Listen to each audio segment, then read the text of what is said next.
When I initially wanted to go to Sierra Leone, I was in my late 20s. And I became addicted because I was bitten by the bug of helping others and feeling accomplished because I was helping others. No one talks about this. It's an addiction. People say, oh yeah, it's so great to help other people, and it is. But let's really look at this. Our social entrepreneurs are people who have been on the front lines of social change. I've learned so much from talking with them. This is Cafe Impact, and I'm Jonathan Lewis. I had just turned 30. I had followed the path that I had set out for myself. Get your undergrad and then have a really solid first job and then go to grad school and then get the solid job after grad school and then work towards a promotion and then, start your own business or whatever it is that you want to do. I reached 30 and thought, I really don't know what's next. What is the difference between a career and a calling? I think in career you can build a career, but it's more about job, it's more about money. And I think a calling has a lot more to do with if there's something that's innately drawing you into circumstances of service. Right now, there's a lot of people who left the traditional finance world, and so they're all trying to kind of get into our space. And there's a lot to be said about the type of skill set, but also there's a lot to be said about those people who have a natural experience and commitment already to social change. We look for both of those things. So we're looking for those people who have the moral imagination, who have been spending time, whether it's volunteering or whether it's spending time on the projects they had in school, that they've shown that they care about these issues. And without that, if someone comes to us and said, oh, I've been in investment banking for 5 years. Right, they just found their inner good soul. Yeah. It's not something that we're sort of saying, oh, come on, this is your time. Actually, no, it's a combination of those things, because you want people in this field who are going to stay in this field.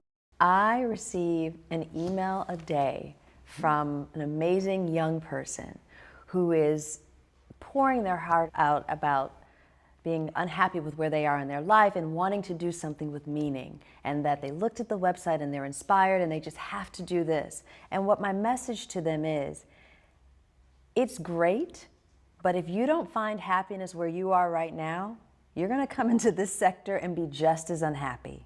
It's not about black and white, and that you're in a bad industry and now you want to get into the nonprofit industry because you can feel good about helping people. That's an addiction, that's a void that you're trying to fill.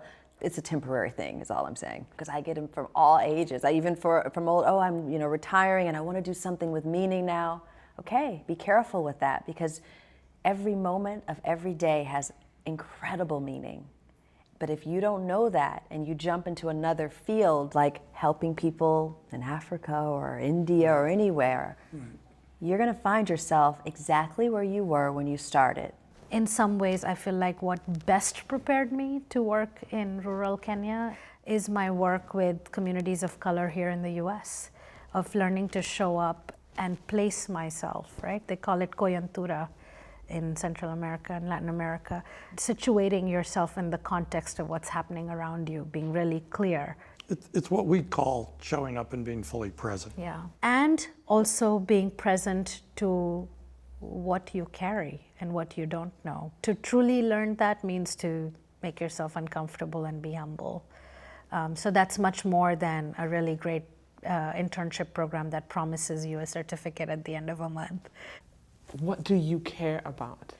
Everyone has experiences. Everyone has had to overcome something. Everybody has a story. What are the things that have been hard for you that you would wish for them to be different for someone else?